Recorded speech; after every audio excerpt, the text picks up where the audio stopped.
Hey drummers, it's Rob Litton here from drumstheword.com and welcome to this free mini song lesson where today I'm going to show you how to play that amazingly cool and some would say famous drum intro from the song Higher Love by Steve Winwood, drummed by John Robinson Jr. Now this is going to be a very exciting lesson for me to teach you. I've always wanted to work out what was being played on the recording. I could never quite work it out, but thanks to having to be able to work out and transcribe it for you today, I was able to work it out and had to do a bit of research for that.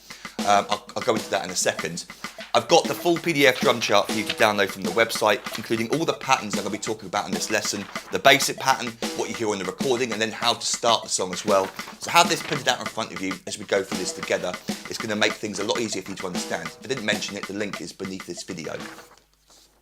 So, as I sort of mentioned just a second ago, I would never have been able to work out exactly what John was playing on this recording. I never could before.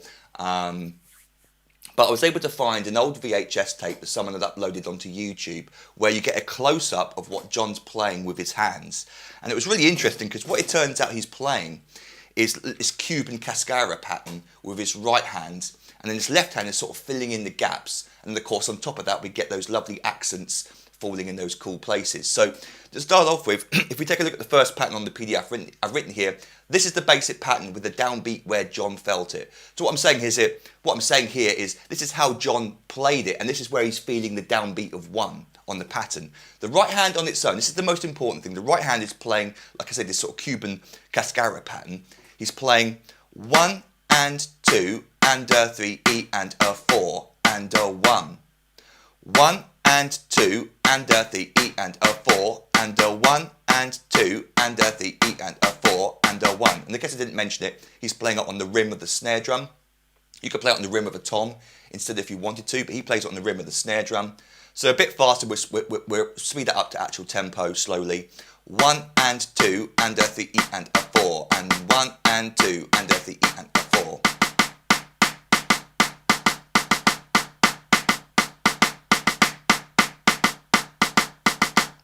That's sort of the tempo.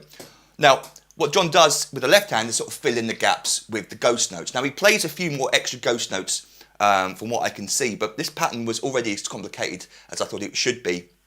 So I haven't included all the ghost notes. I've included only the important ghost notes, the ones that fill in the gaps. They're the most important ones. If you want to add extra ghost notes in that fall with the right hand as well, as John occasionally does, then you can sort of take that a little bit further. But with just the ghost notes, I'm going to ignore the accent on 1 and the E of 2. I'm going to make the E of 2 a ghost note. So we're just filling in the gaps with what the right hand is doing. 1 and 2 and a 3, E and a 4 and a 1 and 2 and a 3, E and a 4.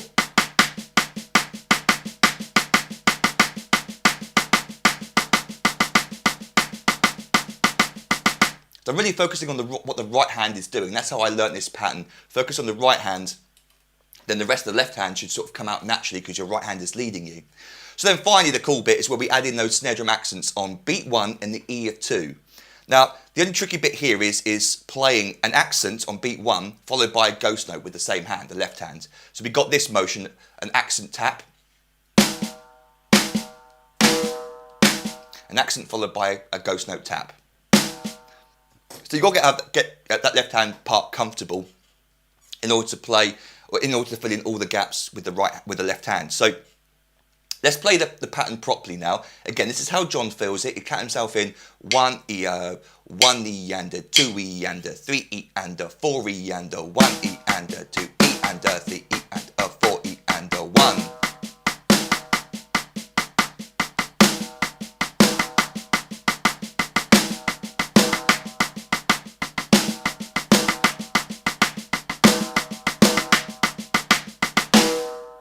So you can already start to hear the pattern. Well, that is the pattern that he plays, but of course he does it well. The recording studio did some cool things with it. So before we go on to that part, let me now play for you that pattern up to speed with the metronome as well, so you can hear clearly where the downbeat is, and that's going to help you to hear the difference for the next example as well. Here we go.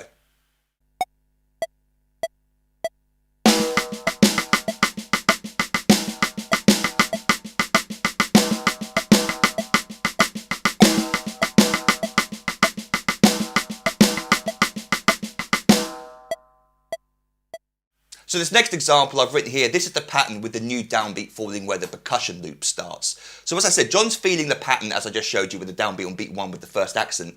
But actually when the song starts, the new downbeat, the song states is where beat 1 is, the rest of the band states where beat 1 is actually falling on that second accent of the pattern on the E of beat 2. So that's the new downbeat of beat 1. That E of beat 2 is where the pattern starts on the song, where beat 1 starts on the song. So when we start looping it round, you'll see it's exactly the same. It sounds exactly the same, unless you know where the downbeat is or you're feeling the downbeat in a different place. We're just starting at 5/16 notes in on the E of beat 2 from our first example. So let me just show you what I mean. Play the pattern for you. We get 1 E and a 2 E and a 3 E and a 4 E and a 1 E and a 2 E and a 3 E and a 4 E and a.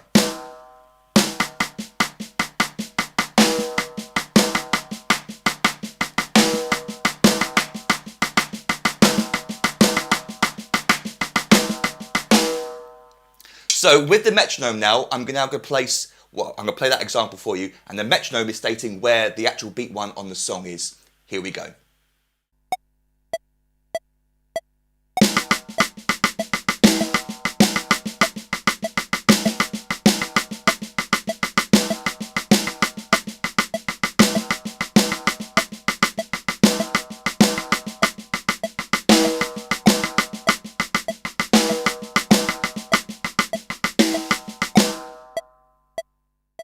So then finally I've got the third example, and again this took a video for me to work out exactly what John was doing, because he tells you this in an interview which I found. I think it's the Drum Channel YouTube video, and he says it. What they did in the studio is they took his pattern and started it where he feels beat 1. They start it on the of beat 3. So that means we get 4 E and 5/16 notes, taking us up to that second accent where the beat starts or the percussion loop starts, the rest of the band starts. So if you want to play in time with the song, and this is not what they did on the recording, John didn't start it on the upbeat of beat 3, the he's feeling it on beat 1.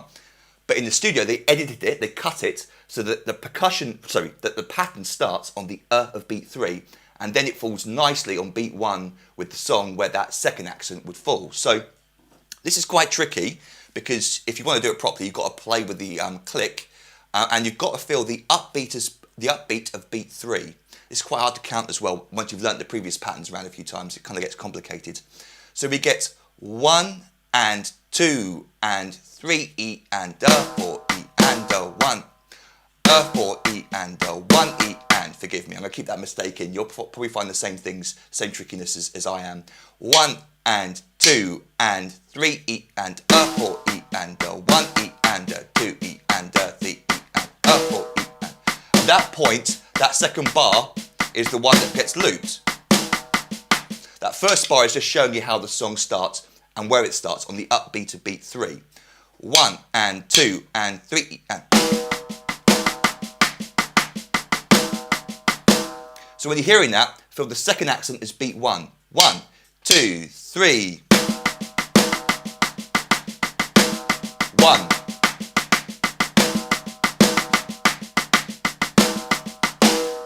So much fun to play once you get it going, once you get comfortable where the downbeat is. So finally, let me play that for you now with the metronome so you can hear how you should be feeling it if you want to play along in time with the song. Here we go.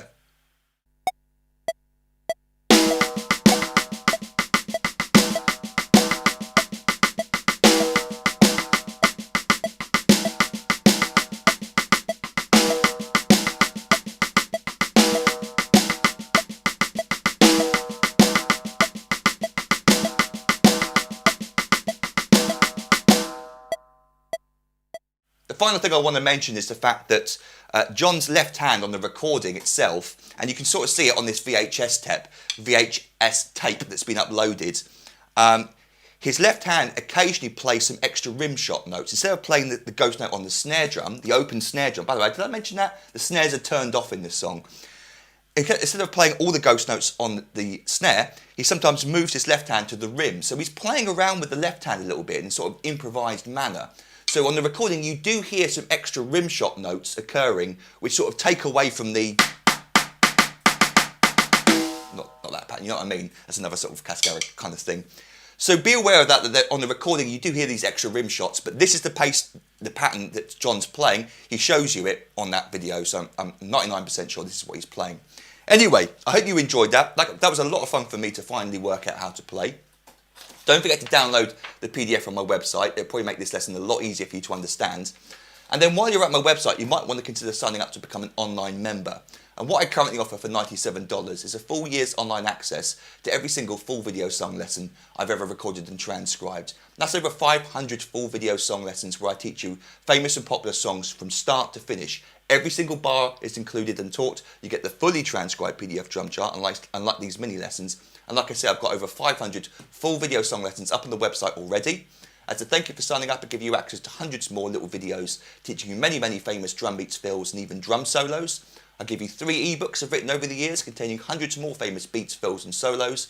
And then over the year of your subscription, you also gain instant online access to all the new material that I upload for my members. And I record new lessons every week unless I'm ill or on holiday. So you've got lots of cool stuff to look forward to over the year of your subscription. But if you've got any questions about any of that, then feel free to email me, robertdrumstheword.com. And until our next drum lesson together, toodle pip and happy drumming to you.